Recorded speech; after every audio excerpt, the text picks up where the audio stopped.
What's up, Chris? What's going on, Jay? Happy Thursday. Yeah, It's man, it's a the rare end of Thursday February. recording here, but Yeah. yeah, Yeah, absolutely. so we're coming into this blind. We're Yeah. sitting here a couple days removed from the Supreme Court hearings on tariffs, and it Yep. made me think. I went back and looked. We've recorded or I was gonna say performed live. We recorded live over 80 episodes. And I went Hey. back and looked over the last year. It's like 70% were on tariffs or landed cost or, you know, it has consumed us because, it's Yep. consumed the e-commerce world. It's consumed everybody. Right. So, why not have another conversation about it with all of this uh, new headlines popping up regarding Yeah. tariffs?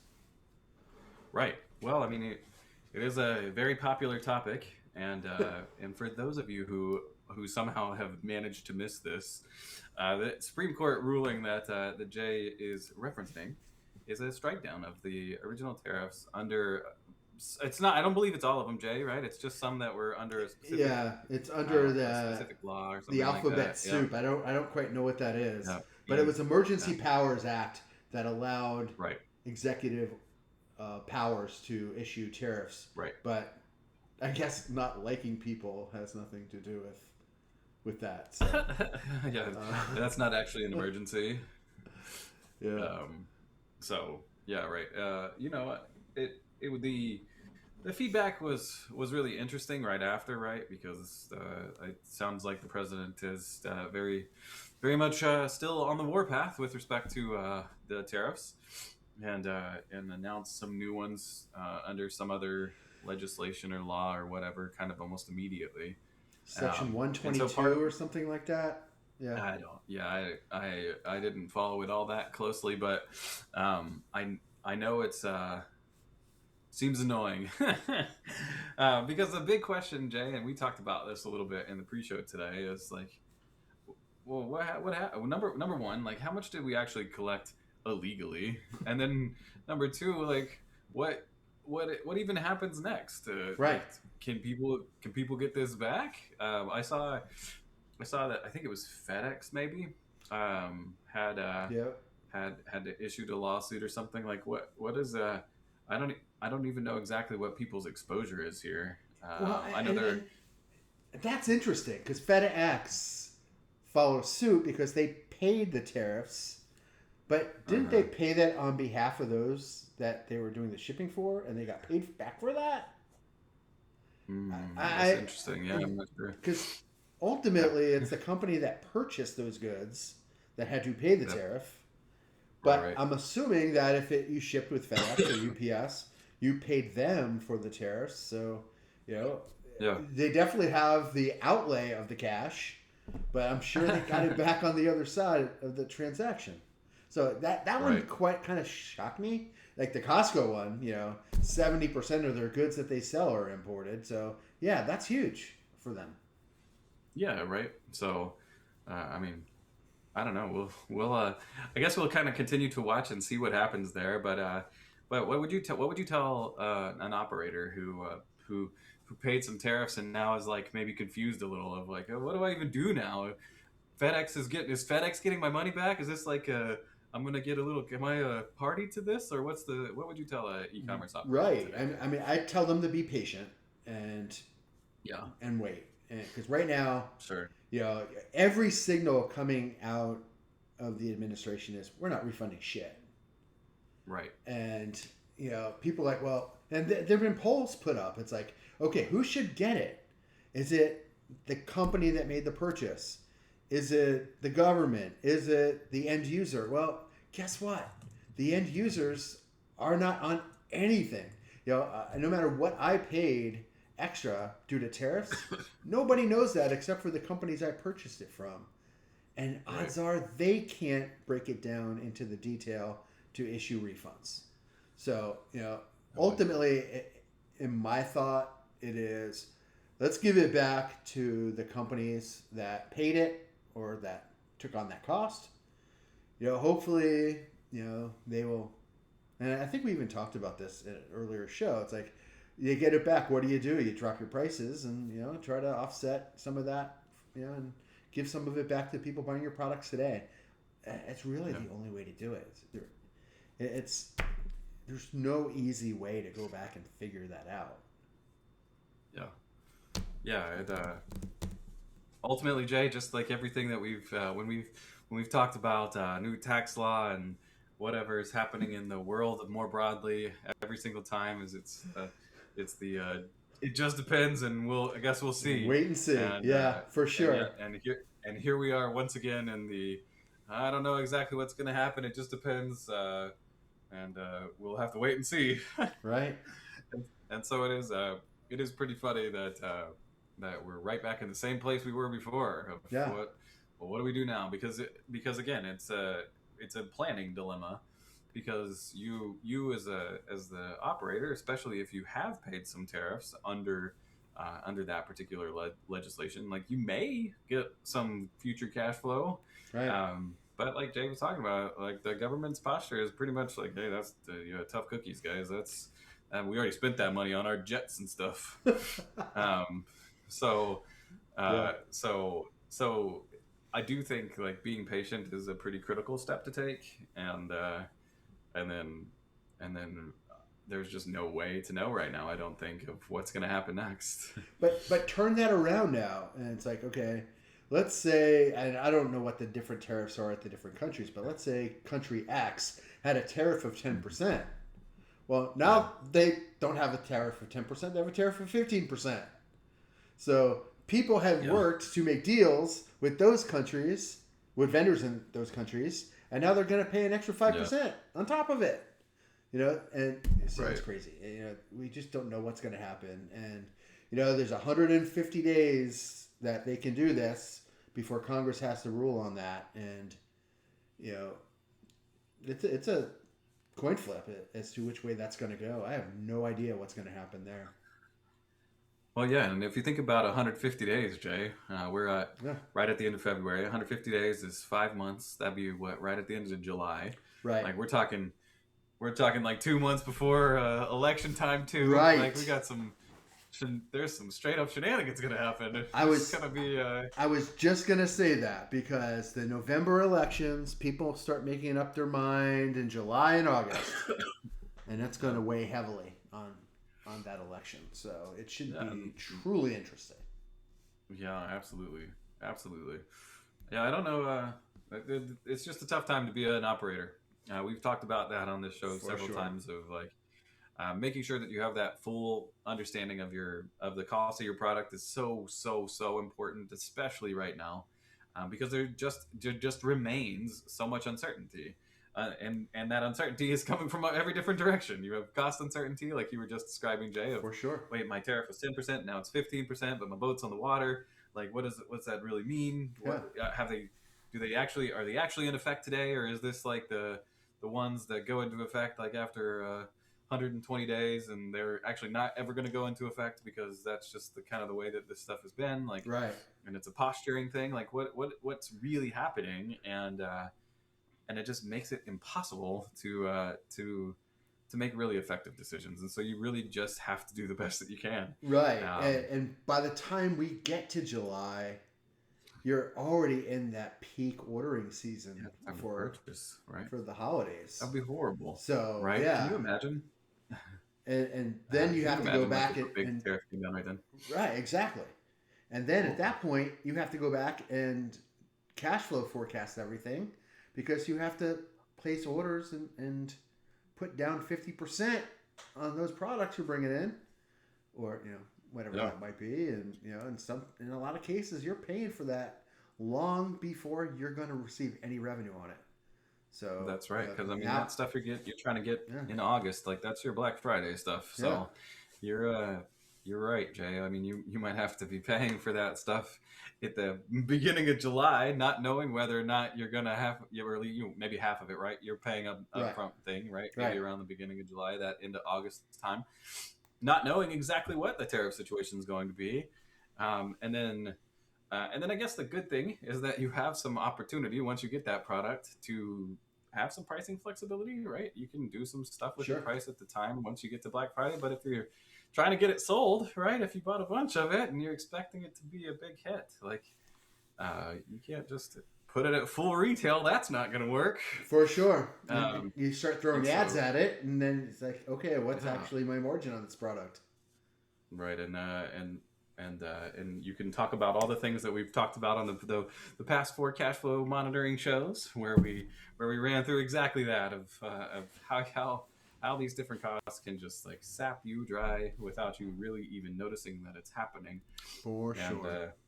and it just makes it a really difficult time to be an operator, which is tough because it's already hard enough out there in the streets with the between all the between all that customer acquisition costs work and stuff that again that we talked about over the past 4 episodes of increasing costs and diminishing returns and everything that goes along with it. Like now it's a harder time than ever to obtain and retain customers, and that's just and it's that much more important now than it's ever Right. been. And so it is really For sure. it's really just a challenging time. So you Uh, have to be really strong with your planning, right? I think yeah. that's what we've said on this show since day one is you have to be really really strong with your planning, and you have to understand exactly what those options are and how they can impact you. And that So becomes the most important let's thing. throw another wrench in this plan. So there's Okay. a third type of tariff that is being thrown around as well. So we don't know if another tariff is going to be pushed in place, which I think has a 50% cap on it. I'm not sure, but I think that's what I heard. So Yeah. let's say, you're looking at having a 65% tariff on your goods, and you could squeeze in an earlier window.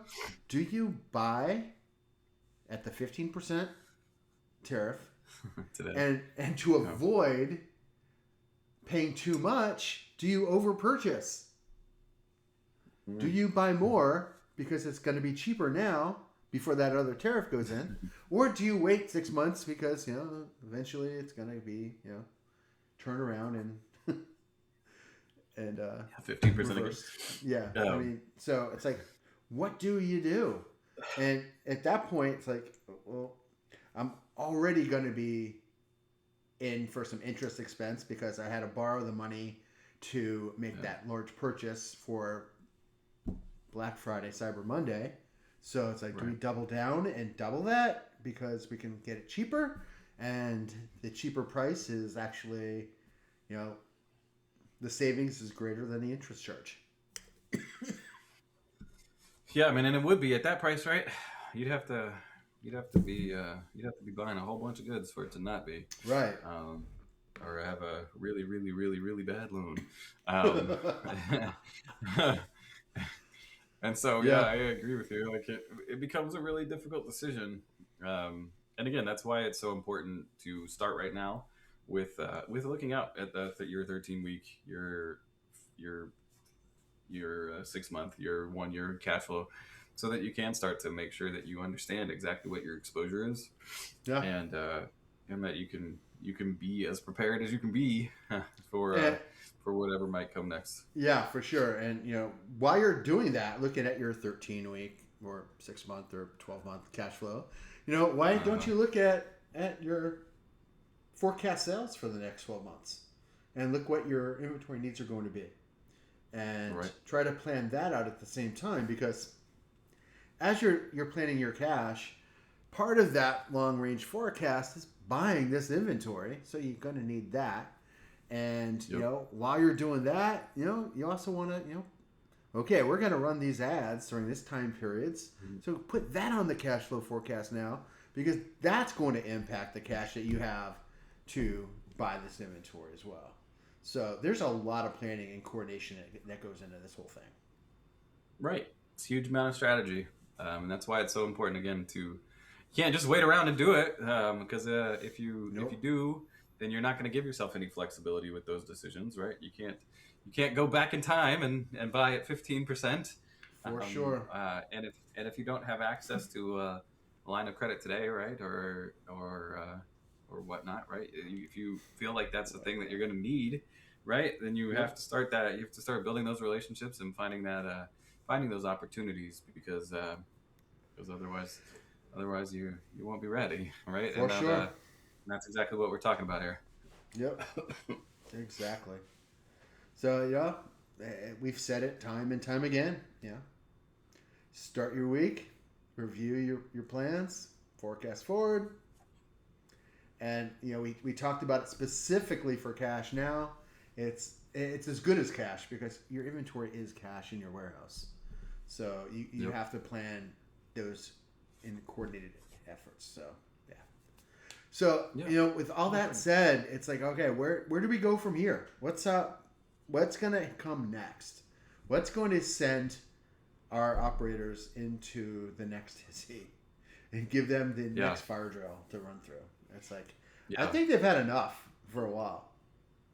Yeah, but the truth of it is, Jay, there's big box out there that just gets more powerful every day. Yeah. And I know you're familiar with this, but our AI folks out there, right? They just keep getting more powerful and more powerful and more powerful. And so I assume that the exposure that operators are going to have is related to that AI stuff. You're going to start to continue to see it embedded in more and more tools. Yeah. You're going to see it embedded in more and more platforms and more marketplaces. People like you and I, Jay, are going to use it more frequently rather than some of those traditional ad spaces. I know there was a big kerfuffle about the Super Bowl ad where Anthropic called out OpenAI with respect to this, Yeah. but it's not a bad idea to be in that space, right? You It's want to not. be able to have your product. You want to understand how your product can interface with these tools, so that again, that your customers, that you can get them where they are. And we talked about that maybe in the Yeah. second or third episode we ever had, Jay, of talking through meeting your customers where they are. Yeah. And as AI technology gets more and more user friendly and more open, I just saw that the Chinese one, like their 3.5 of Quinn or Quinchi or whatever it is it's apparently like really effective and free to use. So as those really powerful tools just Yeah. get more and more adopted, you're just going to continue to see more and more use, and that means that that's where people are going to go to get the answers that they need. Like if they're looking for whatever, if they're looking for a trellis for their plants, right? They you're not going to find it on Google anymore. You might find it right there in ChatGPT or Gemini or wherever, and and it's so important to be able to see that, right? And I saw, Jay, I don't even know if I don't know if this was an ad or what it was, but it was definitely an AI company for sure, and it had aged people, and it was about energy building and getting getting. Have you seen this ad? The one with 90-year-old Elon Musk. Yeah, that one. Yeah. Yeah. Right. Yeah. Yeah, and so very clearly this was generated by AI. It had to have been. Oh, of course. Yeah. Right, because Elon Musk isn't 80 years old, and Yeah. neither is Amazon guy or any of those guys, right? Yeah. And, like none of those guys are that old. And but this tool, whatever it was, right, has allowed this to be the case, right? And so as you start to think about it, and we talked about this at the beginning as kind of a trend to watch out for at the beginning of this year, maybe even in the beginning of last year. Like you're gonna start to see, hey, stick that on my wall, right? Show me what that looks like in my setup. Put my plants on that, right? Where you're gonna those ideas of virtual reality in the sense, or augmented, like whatever it might be, right? Like that's just gonna become more and more commonplace because the tools are just gonna get so much better. I don't know if we've talked on the show too about Will Smith eating spaghetti, Jay. I don't know if have you seen that? No, I've not seen that. Yeah, so there was a again, it's maybe been a month ago now, but there was a time lapse of the different image tools of that were like prompted to to will you show Will Smith eating spaghetti and doing XYZ, right? Um, and it continued to show like how much these tools are continuing to improve, and the truth is like they're already fantastic and Yeah. just getting better. and and so as that happens, your storefronts are going to get more complex, right? Your experiences around your product are going to get more complex, and poor operators out here, you're going to wish for the days where you were just dealing with tariffs, because who knows what can come next out of AI interplay Well, with marketplaces and this. well, the whole thing with AI today, the whole craze Yeah, is, OpenClaw, and we I think we had a conversation about that last week, and yeah, you know, build these agents and have them do all these tasks, and it's like, you spend $100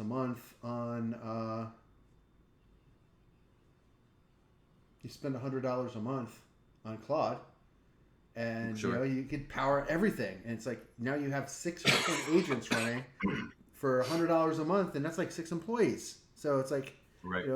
you have one of them doing ads, one of them doing outreach, one of them doing customer service. It's like it doesn't get any cheaper than that. Right, especially as it gets more and more effective, right? And this is exactly what we've talked about.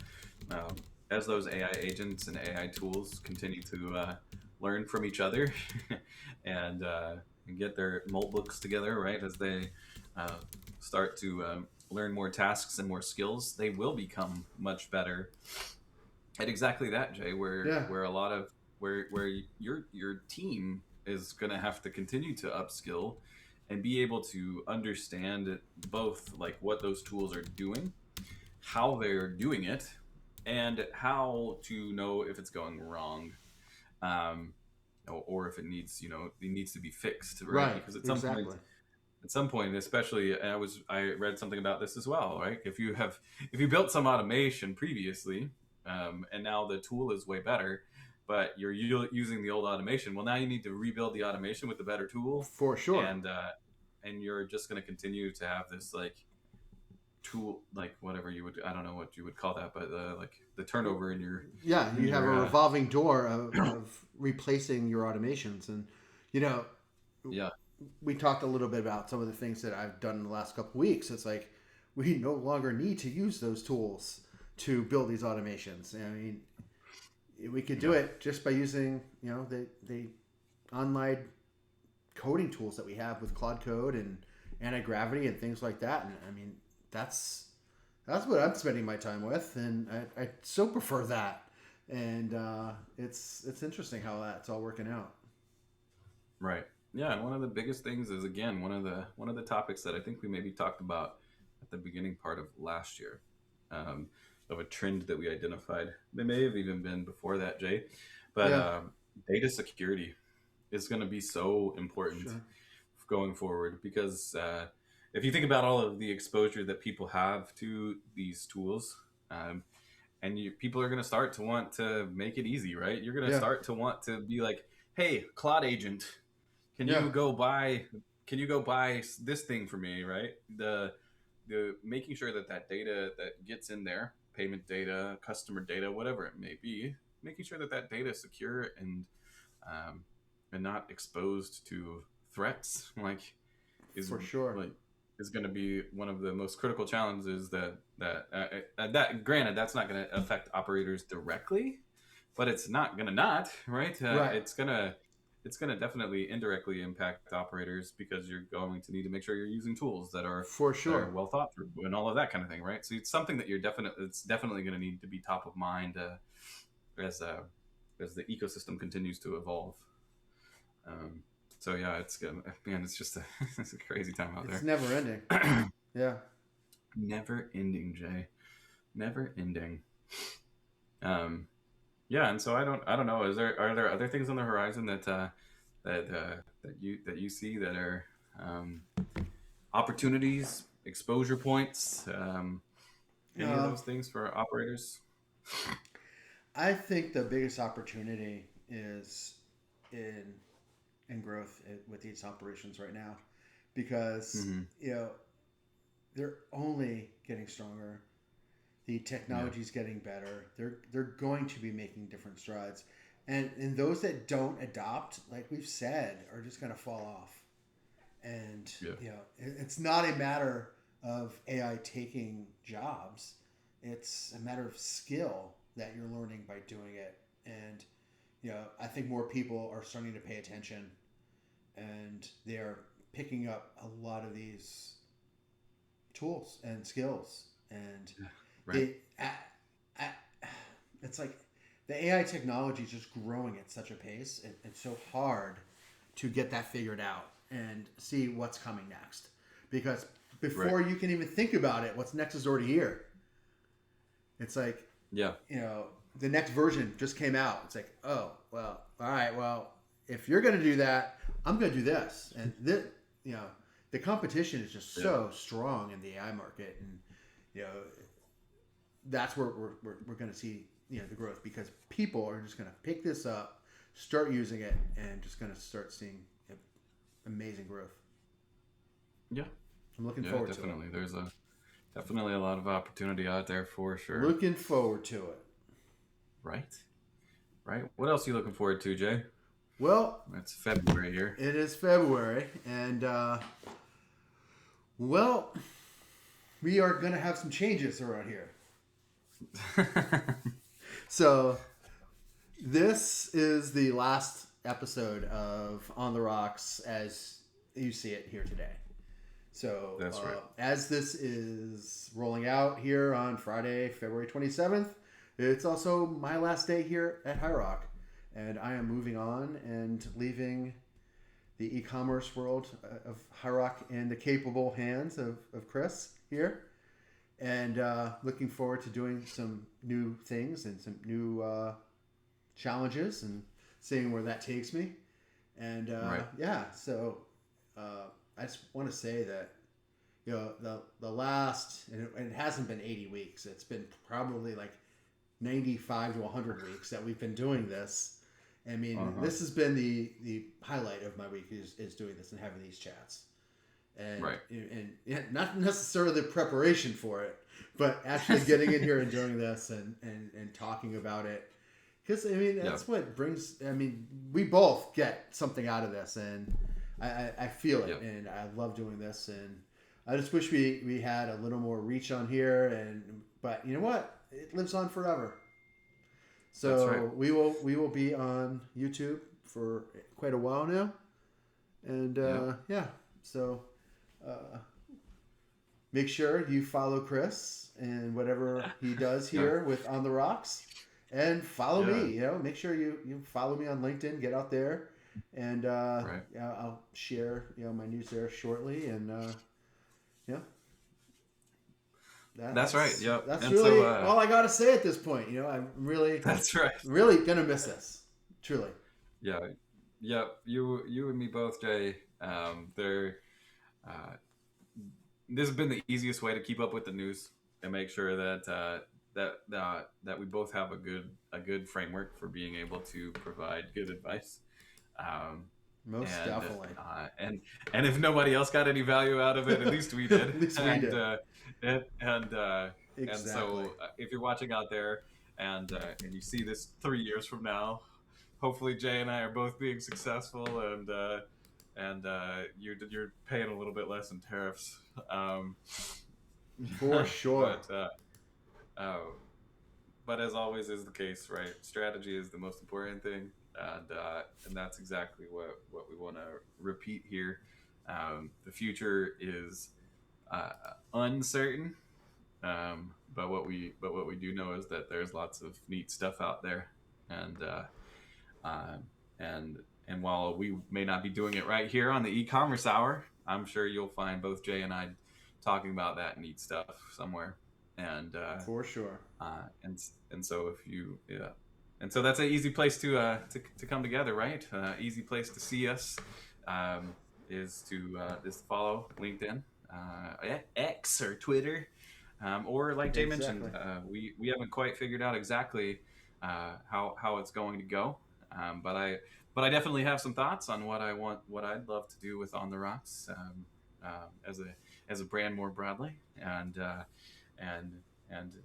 what we'll do here at High Rock with that brand. So I'm excited to explore it, to try it, and to maybe make a mess of it. We'll see. But definitely, I got to end today with what started us all together here, and that's beer. Um, last one for On the Rocks, the e-commerce hour. Red Gate. Cheers. From Manhattan Project here in the DFW area. Manhattan Project is my favorite brewery, and they always have good stuff. And I don't know that I've ever had Red Gate before. Red Gate is their amber lager. And so beer, trellises, and tariffs have been stuck in our show from the beginning, and I'm sure Jay will come up again in the future for sure. So Jay, and don't forget agentic AI as well, because that hit a lot. So yeah, yes. Right. It's and definitely... I am sure that at some point you'll see the two of us again together on something. Oh, I'm sure. Definitely, probably having a beer. Yeah. So yeah, hopefully. So Jay, to having a beer again in the future, talking about agentic AI, and to all of you out there, may your e-commerce businesses be successful. May your AI tools not break, and may your tariff burden be significantly reduced. For sure. Thank you so much for spending time with us on the Rocks. I'm Chris. He's Jay, and I finally got it at the last episode. Let's go. There you go. Thank you, everybody. Thank you, Appreciate it. Thank you, everyone. Bye. Bye.